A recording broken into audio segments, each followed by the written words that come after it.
الحمد لله الحمد لله وكفى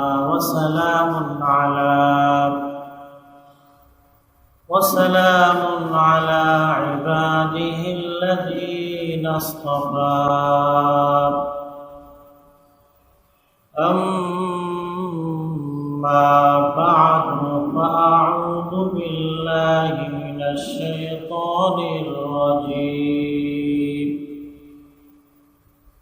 بسم الله الرحمن الرحيم إن أول بيت وضع للناس للذي ببكة مباركا وهدى للعالمين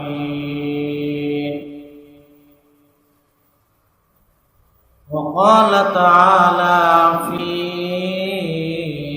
آية أخرى سبحان الذي أسرى بعبده ليلا من المسجد الحرام إلى المسجد الأقصى الذي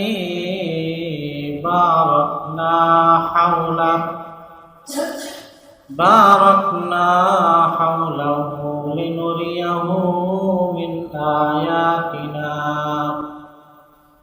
إنه هو السميع البصير اللهم صل على محمد وعلى آل محمد كما صليت على إبراهيم وعلى آل إبراهيم إنك حميد مجيد اللهم بارك على محمد وعلى آل محمد كما باركت على إبراهيم وعلى آل إبراهيم إنك حميد مجيد আলহামদুলিল্লাহ সুম্মা আলহামদুলিল্লাহ আল্লাহ পাক দরবারে অগণিত শুকর ও সুজুদ আদায় করছি যে আল্লাহ পাক রব্বুল আলামিন আমাদেরকে অত্যন্ত দয়া করে মায়া করে মহব্বত করে ভালোবেসে দুনিয়ার সমস্ত ঝামেলা থেকে মুক্ত করে পবিত্র জুমার দিনে সর্বপ্রথম মসজিদে আসার বসার কোরআন এবং হাদিস থেকে আলোচনা করার এবং আলোচনা শোনার সুযোগ করে দিয়েছেন সে মালিকের দরবারে মহব্বত নিয়ে ভালোবাসা নিয়ে সকলে একবার কালেমাতুশ শুকর আদায় করে সকলে বলি আলহামদুলিল্লাহ।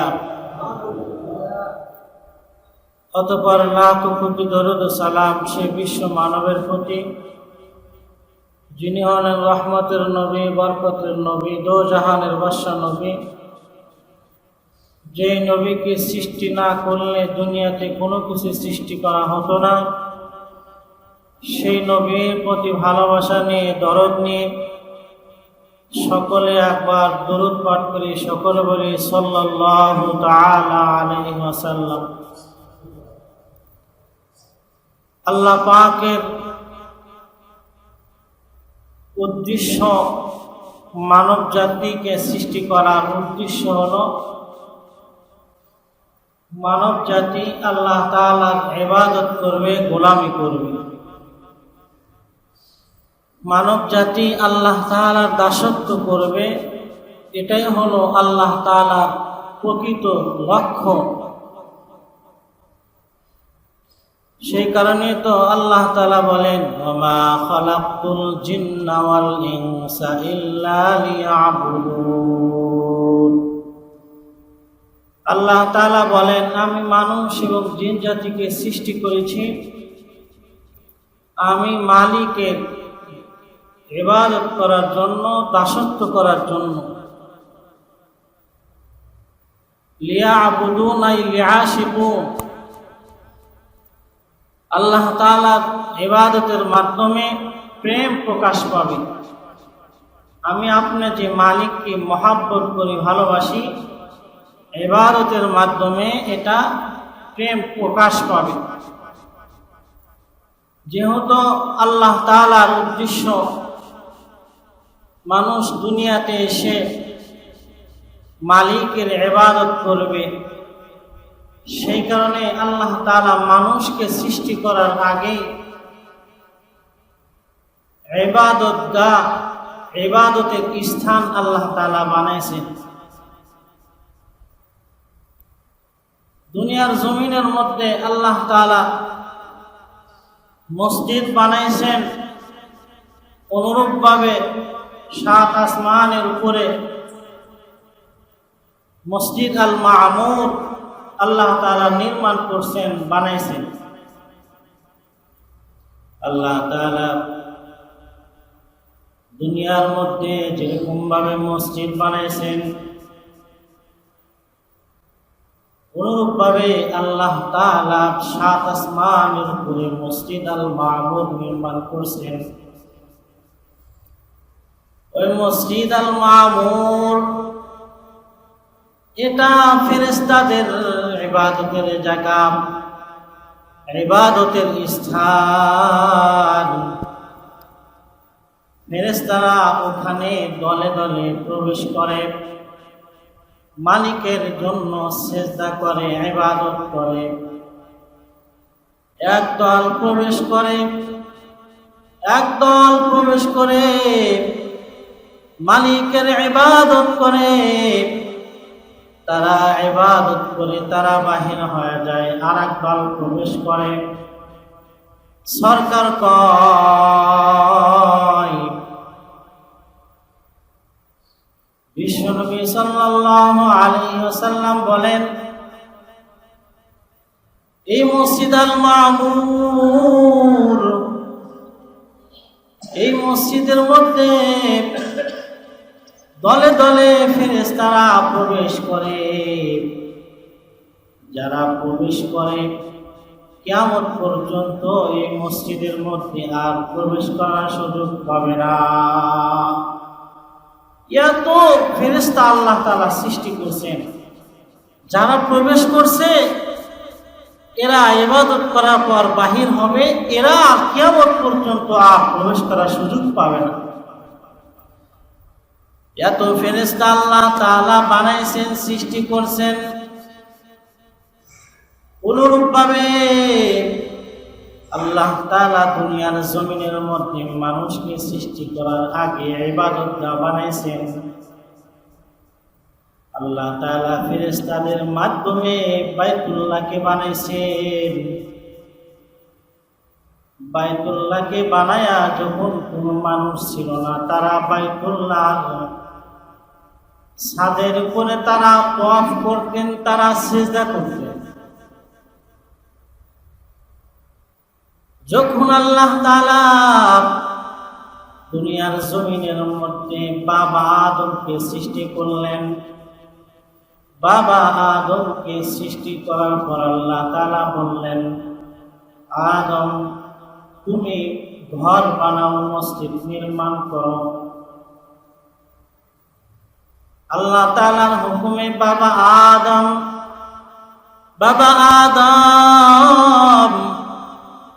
আল্লাহ তাআলার হুকুমে ঘর নির্মাণ করলেন, বাইতুল্লাহ নির্মাণ করলেন। সেটাই তো আল্লাহ তাআলা সূরাত আল ইমরানের 96 নম্বর আয়াতে আল্লাহ তাআলা ঘোষণা করেন, ইন্না আউওয়ালা বাইতিন বুযিআ লিন-নাস, ইন্না আউওয়ালা বাইতিন شفيعا للناس للذي ببكة مباركا وهدى للعالمين الله أكبر জোরে বলেন আর জোরে কোন আল্লাহু আকবার আল্লাহ তাআলা কয় মানুষের ইবাদতের জন্য সর্বপ্রথম যে ঘর তৈরি করা হয়েছে এই ঘর মক্কায় অবস্থিত এটা একটা বরকতময় ঘর হুদাল লিল আলামিন এই ঘরের সিফাত হলো এই ঘরের গুণ হলো সমগ্র জগতের মানুষের জন্য হিদায়াতের কেন্দ্রস্থল আল্লাহ তাআলা এই ঘরকে বানাইছেন আমার আপনার নবীকে রাহমাতুল লিল আলামিন আল্লাহ তাআলা বানাইছেন আর বাবা আদম যে ঘরকে বানাইছেন এই ঘরের সিফাত হলো হুদাল লিল আলামিন এই ঘরটা বাবা আদম নির্মাণ করলেন এই ঘরটা থাকার জায়গা নয় এই ঘরটা বাবা আদম নিজের জন্য বানায় নাই বরঞ্চ দুনিয়াতে যত মানুষ আসবে দুনিয়াতে যত মানুষ আসছে আসবে কিয়ামত হওয়ার আগ পর্যন্ত মানুষ দুনিয়াতে আসবে সব মানুষগুলোর জন্য এই ঘরটা বাবা আদম নির্মাণ করছেন বানাইছেন এই ঘরকে আল্লাহ তাআলা মসজিদ বলে নামকরণ করেছেন পৃথিবীর মধ্যে দুইটা মসজিদ এরকম আছে যে মসজিদের নাম আল্লাহ তাআলা সরাসরি কোরআনের মধ্যে আল্লাহ তাআলা উল্লেখ করে দিয়েছে দুইটা মসজিদ যে দুইটি মসজিদের নাম আল্লাহ তাআলা কোরআনের মধ্যে ঘোষণা করেছেন এই দুইটা মসজিদ এত দামি মসজিদ বুখারী এবং মুসলিম শরীফের হাদিসের বর্ণনাকারী হযরত আবু যর গিফারী রাদিয়াল্লাহু তাআলা আনহু হযরত আবু যর গিফারী রাদিয়াল্লাহু তাআলা আনহু আল্লাহর নবী বিশ্ব নবীজিকে জিজ্ঞাসা করেন ইয়া রাসূলুল্লাহ ইয়া হাবিবাল্লাহ আইয়ু মসজিদিন বুজিআ ফিল আরদি আওয়ালান পৃথিবীর জমিনের মধ্যে সর্বপ্রথম কোন মসজিদটা নির্মাণ করা হয়েছে বানানো হয়েছে আল্লাহর নবী প্রত্যুত্তরে বলেন মসজিদুল হারাম পৃথিবীর জমিনের মধ্যে সর্বপ্রথম মসজিদে হারাম নির্মাণ করা হয়েছে এরপরে হযরত আবু যর গিফারী রাদিয়াল্লাহু তাআলা আনহু বলেন এরপরে কোন মসজিদ নির্মাণ করা হয়েছে বানানো হয়েছে আল্লাহর নবী বিশ্ব নবীজি এর প্রতি উত্তরে আল্লাহর নবী কয় এরপরে মসজিদু আল আকসাকে নির্মাণ করা হয়েছে বানানো হয়েছে যে মসজিদের নাম আল্লাহ তাআলা সূরাত বনী ইসরাঈলের 1 নম্বর আয়াতে আল্লাহ তাআলা ঘোষণা করে দিয়েছেন আল্লাহ তাআলা মিরাজের ঘটনা বর্ণনা করতে গিয়ে আল্লাহ তাআলা এই দুইটি মসজিদ যেই দুইটি মসজিদ এত দামি মসজিদ সেই মসজিদের নাম আল্লাহ তাআলা ঘোষণা করেছেন আল্লাহ তাআলা কয় সুবহানাল্লাযী আসরা বিআবদিহি লাইলাম মিনাল মাসজিদিল হারাম ইলাল মাসজিদিল আকসাল্লাযী বারাকনা হাওলাহু লিনুরিয়াহু মিন আয়াতিনা ইন্নাহু হুয়াস সামিউল বাসীর আল্লাহু আকবার জোরে বল আর জোরে জোরে করেন আল্লাহু আকবার। মহব্বত নিয়ে, ভালোবাসা নিয়ে, দরদ নিয়ে সকলে জবান করে বলুন আল্লাহু আকবার। হয় নাই, আরো জোরে বলুন আল্লাহু আকবার। আল্লাহ তাআলার বরত্ব প্রকাশ করা এটা জোরে বলা সুন্নাত, জোরে বলা সুন্নাত। তো বলতেছিলাম আল্লাহ তাআলা এখানে দুইটা মসজিদের কথা উল্লেখ করছেন, একটি হলো মসজিদে হারাম, আরেকটি হলো মসজিদুল আকসা। আল্লাহ তাআলা আমার আপনার নবীকে, বিশ্ব নবীকে মেরাজ করাইছেন। আল্লাহ চাইলে সরাসরি মসজিদে হারাম থেকে নিয়ে আরশে আজিম পর্যন্ত নিতে পারতেন, কিন্তু আল্লাহ তাআলা এরকম না করে আল্লাহ তাআলা মসজিদে হারাম থেকে নিয়ে ঘুরাইয়া পেঁচাইয়া মসজিদে আকসা পর্যন্ত নিয়েছেন, এরপরে আরশে আজিম পর্যন্ত নিয়েছে। তাহলে এখানে বোঝা যাচ্ছে এখানে একটা রহস্য আছে। এর কারণ কি? কারণ হলো আল্লাহ তাআলা এখানে বলেই দিয়েছে। আল্লাহ তাআলা কয় আল্লাযী বারাকনা হাওলাহু, আল্লাহ তাআলা কয় এই জায়গাটা সবচেয়ে দামি জায়গা, যেখানে মসজিদ আকসা আছে, অর্থাৎ ফিলিস্তিনের মধ্যে যে মসজিদ আকসা আছে এই জায়গাটা অনেক ভালো জায়গা। এখানে আল্লাহ তাআলা অনেকগুলা প্রায় 550 উপরে আল্লাহ তাআলা দুনিয়ার জমিনের মধ্যে পয়গম্বরকে আল্লাহ তাআলা পাঠাইছেন। এর আশেপাশে মসজিদ আকসার আশেপাশে আল্লাহ তাআলা এই দেশগুলোর মধ্যে আল্লাহ তাআলা অনেকগুলা নবী আল্লাহ তাআলা দুনিয়াতে পাঠাইছেন। এই ফিলিস্তিনের মধ্যে এই জায়গাটা হল অনেক দামি জায়গা, ভালো জায়গা। এখানকার মানুষ ভালো, এখানকার মানুষগুলা অনেক দামি মানুষ। সেই কারণে তো আমার আপনার প্রথম কিবলা ছিল, মুসলমানদের প্রথম কিবলা ছিল মসজিদুল আকসা।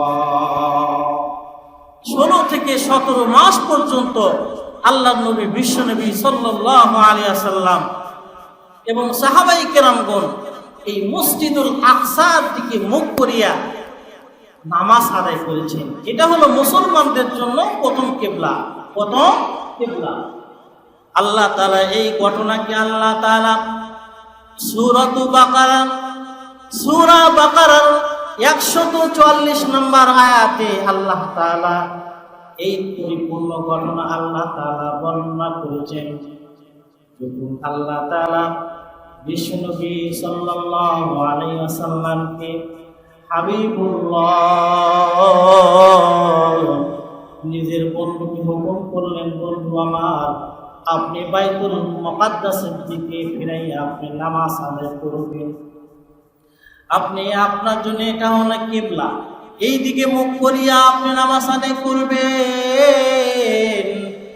আপনার সাহাবায়ে কেরামকে আপনি আদেশ করবেন তারা যেন বাইতুল মুকাদ্দাসের দিকে মুখ ফিরাইয়া নামাজ আদায় করে। আল্লাহ তাআলা হুকুম করলেন। আল্লাহ যদি বিশ্বনবী সাল্লাল্লাহু আলাইহি ওয়াসাল্লামকে হুকুম করে, আল্লাহ নবী বিশ্বনবী এটা মানতে বাধ্য। আল্লাহর হুকুম অনুযায়ী আল্লাহ নবী বিশ্বনবী সাল্লাল্লাহু আলাইহি ওয়াসাল্লাম বাইতুল মুকাদ্দাসের দিকে মুখ করে নামাজ আদায় করা শুরু করলেন। কিন্তু আল্লাহর নবীর তামান্না হলো, যেহেতু মক্কাতুল মুকাররমা হলো ওনার জন্মভূমি, সেই কারণে সব সময় ওনার মনের চাহিদা হলো আল্লাহ যদি মালিক যদি মক্কাতুল মুকাররমা তথা মসজিদুল হারাম যদি আমাদের জন্য কিবলা বানাইতেন তাহলে অনেক সুন্দর হতো, এটা আমার জন্য ভালো হতো। এর কারণ কি? কারণ হলো ধরেন আপনি ঢাকায় থাকেন, আপনার বসবাসের স্থান আপনি বানাইছেন ঢাকা, কিন্তু আপনার জন্মস্থান হলো আপনার কাহালুতে, কাহালু চকসুদামে। এখানে হলো আপনার বেড়ে ওঠা, এখানে আপনার জন্মস্থান। আপনি কিছুদিনের জন্য অথবা এখানে সব কিছু বিক্রি করে আপনি ঢাকাতে বাড়ি করছেন, গাড়ি করছেন, আপনি ওখানে বসবাস করেন। ওখানে আপনি বসবাস করলেও আপনার জন্মস্থান এই কাহালু চকসুদাম হওয়ার কারণে সর্ব অবস্থায় এখানকার আপনার অন্তরের মধ্যে মহাব্বত থাকবে কিনা জোরে বল। সব সময় আপনার অন্তরের তামান্না আশা হলো আমার যেখানে জন্মস্থান, এই জন্মস্থানের মহাব্বতটা একটু বেশি, ঠিক কিনা জোরে বল। আপনাদের হয় না মনে হয়? সব মানুষের জন্মস্থানের দিকে একটু টান বেশি, যেখানেই সে থাকুক না কেন। বাহির রাষ্ট্রে আমাদের বিভিন্ন ভাইরা, প্রবাসী ভাইরা থাকে, অনেকে ওখানে বাসিন্দা হয়ে গিয়েছে, তারপরও বাংলাদেশ জন্মভূমি হওয়ার কারণে এখানকার একটা মহাব্বত তার অন্তরে সব সময় বেশি, তার অন্তরে বেশি মহাব্বত। এই মহাব্বত হওয়ার কারণে সব সময় আমার আপনার অন্তর যেরকম ভাবে আমার মাতৃভূমির দিকে টান। আল্লাহর নবী বিশ্ব নবী সাল্লাল্লাহু আলাইহি ওয়াসাল্লামের মাতৃভূমির দিকে টান। আল্লাহ তাআলা কোরআনের মধ্যে বলেন, সূরাত বাকারার 144 নম্বর আয়াতে আল্লাহ তাআলা বলেন, قد نرى تقلب وجهك في السماء قد نرى تقلب وجهك في السماء فلنولينك قبلة ترضاها فول وجهك شطر المسجد الحرام وحيث ما كنتم فولوا وجوهكم شطره وإن الذين أوتوا الكتاب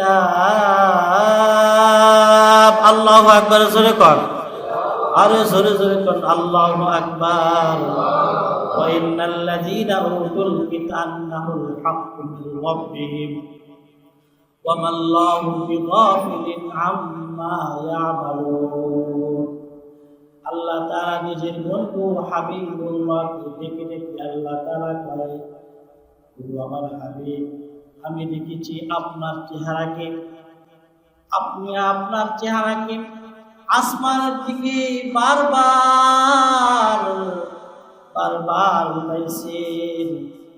আপনার কিবলা, আপনি যেটাকে যেই দিকে কিবলা পছন্দ করেন, আমি আল্লাহ তাআলা অতি শীঘ্রই সেদিকে ফিরিয়ে দিব। ফাওয়াল্লি ওয়াজহাকা শাতরাল মাসজিদিল হারাম। সুতরাং আপনি আপনার যে অন্তরের চাহিদা, আপনার যে অন্তরের তামান্না, আপনি মসজিদুল আকসা থেকে মুখ ফিরায়া আপনি মসজিদে হারামের দিকে মুখ ফেরান। জোরে কান সুবহানাল্লাহ। শুধু আজকে না, ভবিষ্যতে কিয়ামত পর্যন্ত যেখানে যেথায় যে অবস্থায় থাকেন না কেন, আপনি সালাত আদায় করার সময়, নামাজ আদায় করার সময় এই মসজিদুল হারামের দিকে মুখ ফিরায়া নামাজ আদায় করবেন। জোরে কান সুবহানাল্লাহ। আরো জোরে কান সুবহানাল্লাহ।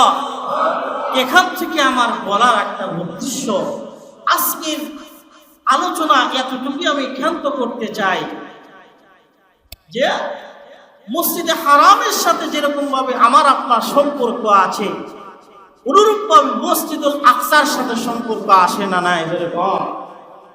আসে না নাই? মসজিদে হারামকে যদি কেউ ভেঙে ফেলতে চায়, কেউ যদি তছনছ করতে চায়, তাহলে যেরকম ভাবে আমার আপনার অন্তরে আঘাত লাগবে, চক্ষু দিয়ে জ্বর করে পানি আসবে, অনুরূপ ভাবে ফিলিস্তিনের মুসলমানদেরকে ইহুদি জালেম ইসরায়েলরা যদি, পুরা বিশ্বের ইহুদি খ্রিস্টানরা যদি তাদেরকে মারতে চায়, তাদেরকে মেরে ফেলে এবং মসজিদুল আকসাকে তারা চূর্ণ বিচূর্ণ করে দেয়, তাহলে আমার আপনার অন্তরে আঘাত হবে কিনা? জোরে কর। আমার আপনার অন্তরে মসজিদে হারামের যেরকম ভাবে মহাব্বত আছে, অনুরূপ ভাবে মসজিদুল আকসার সাথে আমাদের কি আছে? সম্পর্ক আছে। তবে একটা কথা মনে রাখেন, এই যে ফিলিস্তিনের মধ্যে মুসলমানদেরকে ইসরায়েল জালেমেরা, ইহুদি খ্রিস্টান নাসারারা তাদেরকে সাহায্য করে, ইসরায়েলকে সাহায্য করে ফিলিস্তিনের মুসলমানদেরকে হত্যা করতেছে। সবচেয়ে আমার দুঃখের বিষয় হলো, বড় মানুষদেরকে মারলে অত কষ্ট হবে না, তবে ছোট ছোট বাচ্চা যাদের কোনো গুনাহ নাই, নিষ্পাপ নবজাত শিশু যাদের কোনো ধরনের গুনাহ নাই, এদের উপর যখন আঘাত আনা হয়, এদেরকে যখন মারা হয়, আমরা আর আমাদের চোখে এবং আমাদের অন্তরের মধ্যে এই আঘাত আমরা কখনো নিভাইতে পারি না, এই কষ্ট আমরা কখনো সহ্য করতে পারি। ওরা হয়তো মনে করেছে যে এই পৃথিবীর জমিনের মধ্যে প্রায় 200 কোটি মানুষ মুসলমান আছে, এর বেশিও আছে। ওরা মনে করেছে যে এই সামান্য এই ফিলিস্তিনের মধ্যে কয়েক লক্ষ মুসলমানদেরকে হত্যা করে ওরা মনে করেছে মুসলমানদেরকে, ইসলাম নামক জিনিসকে, ইসলামকে আমরা দুনিয়া থেকে শেষ করে দিব। আসলে এটা কখনো সম্ভব নয়। কয়েক লক্ষ মানুষকে হত্যা করে পৃথিবীর জমিন থেকে ওরা হাজারবার চেষ্টা করলেও পৃথিবীর জমিন থেকে মুসলমানদেরকে শেষ করতে পারবে না, মুসলমানদেরকে শেষ করতে পারবে না, ইসলামকে শেষ করতে পারবে না। ইসলাম আছে, দুনিয়াতে থাকবে, বরং ওরাই দুনিয়া থেকে একসময় শেষ হয়ে যাবে। ওরা আর কি জালেম, এর যে আগের জামানার যারা জালেম ছিল, আল্লাহ তাআলা বিভিন্ন সময় বিভিন্ন নবীকে আল্লাহ তাআলা পাঠাইছেন, তাদের মাধ্যমে তাদের তখতে তাগুতকে আল্লাহ তাআলা শেষ করে দিয়েছেন, আল্লাহ তাআলা শেষ করে দিয়েছেন। অনুরূপভাবে এই মুসলমানকে আল্লাহ তাআলা দুনিয়ার জমিনের মধ্যে ঠিক রাখবেন, ইসলামকে ঠিক রাখবেন। আল্লাহ তাআলা এমন একটা বাহিনী দুনিয়ার জমিনের মধ্যে অবতীর্ণ করে দিবেন যে মুসলমান জয় হয়ে যাবে। সুবহানাল্লাহ, আল্লাহ সুবহানাল্লাহ। তবে আমাদের এখানে একটা দুঃখ আছে, সেটা হলো যে আমাদের কিছু মুসলিম কান্ট্রি আছে, মুসলিম দেশ আছে, যারা শুধু বিবৃতি দিয়ে চুপ থাকে। আছে না নাই? আছে না নাই? শুধুমাত্র বিবৃতি দেয়, বিবৃতি দিয়া তারা চুপ থাকে। আর আমরা দোয়া করি আল্লাহ আবাবিলকে দুনিয়ার জমিনের মধ্যে পাঠায় দেন। আসলে আবাবিল যদি দুনিয়ার জমিনের মধ্যে আসে, এই মুনাফিক মার্কা দেশগুলোকে আল্লাহ তাআলা সর্বপ্রথম শেষ করবেন, এরপরে ইহুদিদেরকে শেষ করবেন। আমাদের এখানে মুসলিম কান্ট্রির একটা কি আছে, হক আছে, সেটা হলো তাদেরকে, ইসরায়েলদেরকে প্রতিহত করা। আমাদের যাদের সমর্থন আছে, কিন্তু আমরা সেগুলা পালন করি না, বরং বিবৃতি দিয়ে আমরা চুপ থাকি। ইসরায়েলকে সহযোগিতা করে আমেরিকা যুক্তরাষ্ট্র, ওরা সহযোগিতা করে। আর মধ্যপ্রাচ্যের এই আরব দেশগুলো যদি তেল বন্ধ করে দেয়, তাহলে ওদের সব শেষ হয়ে যাবে।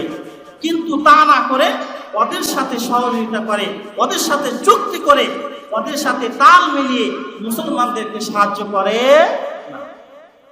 এখানে আমার একটা বলার উদ্দেশ্য হলো, আমরা ফিলিস্তিন থেকে অনেক দূরের একটা দেশ, আমাদের ছোট্ট একটা দেশ, আমাদের সমর্থন নাই, আমাদের ওই পরিমাণ অস্ত্র নাই তাদের বিরুদ্ধে আমরা লড়াই করব, ওরকম অস্ত্র নাই। তবে আমাদের একটা অস্ত্র আছে, সেটা হলো যে ইহুদি মার্কা যেগুলো পণ্য আছে এগুলাকে বয়কট করা। এখন কথা হলো যে ইহুদিদের যেগুলো পণ্য আছে এগুলাকে আমরা ভেঙে ফেলবো, অথবা এই কারখানাগুলোকে ভেঙে ফেলবো, না আমরা ব্যবহার বন্ধ করে দিব? এখানে আমরা ব্যবহার বন্ধ করে দিব, এগুলো আমরা নষ্ট করব না, এগুলা কারখানা আমরা নষ্ট করব না। আমরা কারখানা নষ্ট করে দিলাম, ভেঙে দিলাম, অথবা এই পণ্যগুলো নষ্ট করলাম, কিন্তু আমরা সর্ব অবস্থায় এগুলো ব্যবহার করলাম, তাহলে তো লাভ হবে না, তাহলে তো কোনো লাভ হবে না। আর যদি আমরা ব্যবহার বন্ধ করে দিই, তাহলে কারখানা থাকুক, সমস্যা নাই, এগুলা থাকলে কোনো সমস্যা নাই, এক সময় এগুলা এমনি বন্ধ হয়ে যাবে। সেই কারণে আমাদের ঈমানে একটা দায়িত্ব হলো, কেন এই পণ্যগুলা বিক্রি করে এখান থেকে যা আয় হয় এইগুলার মাধ্যমে তারা অস্ত্র ক্রয় করে। যেরকম ঠিক কিনা? যেরকম ঠিক কিনা? তাহলে আমাদের দিয়া আমরা পণ্য ব্যবহার করি, আমাদের টাকা দিয়া, এই টাকাগুলো দিয়ে তারা অস্ত্র ক্রয় করে, এগুলাই আমাদের উপর ব্যবহার করে। সেই কারণে আমরা আর এদের পণ্য ব্যবহার করতে চাই না, আমরা ব্যবহার করব না। এতটুকুন যদি ঈমানি দায়িত্ব যদি আমরা না নিতে পারি, তাহলে মালিকের দরবারে কিন্তু আমরা জবাবদিহিতা করতে পারবো না। সেই কারণে আমরা ইহুদি পণ্য আজ থেকে এতদিন যা ব্যবহার করেছি, আজ থেকে আমরা এগুলো বয়কট করবো। করবো তো ইনশাআল্লাহ? করবো তো ইনশাআল্লাহ? এই যে আমাদের এক ভাই ইহুদিদের পণ্য কি এবং আমরা এর পরিবর্তে কি কি পণ্য আমরা ব্যবহার করব, এই লিস্টটি এর মধ্যে আছে। এক পার্শ্বে ইহুদিদের পণ্য আছে, আর এক পার্শ্বে আমাদের দেশে, আমাদের বাংলাদেশের পণ্য আছে। আমাদের বাংলাদেশের পণ্য যদি আমরা ব্যবহার করি, অনেক লাভ, যা আয় হবে আমাদের বাংলাদেশ আরো উন্নত হবে। কিন্তু আমরা এগুলা করতে চাই না। আজ থেকে আমরা ইহুদিদের পণ্য বয়কট করবো, এগুলা ব্যবহার করব না। করবো তো ইনশাআল্লাহ? করবো তো ইনশাআল্লাহ? আমরা নামাজ পড়ে আমরা এক একটা করে পৃষ্ঠা আমরা নিয়ে যাব এবং এগুলা দেখে দেখে কোনগুলো ইহুদি পণ্য, কোনগুলো বাংলাদেশি পণ্য, এগুলো আমরা ব্যবহার ছেড়ে দিব। ইহুদি পণ্যকে বয়কট করব, বাংলাদেশি পণ্য আমরা ব্যবহার করা শুরু করব। আল্লাহ তাআলা আমাদের সকলকে এই কথাগুলোর উপর আমল করার মতো তৌফিক দান করুন। ওয়া আখিরু দাওয়ানা আলহামদুলিল্লাহি রাব্বিল আলামিন। আসসালামু আলাইকুম ওয়া রাহমাতুল্লাহি ওয়া বারাকাতুহু।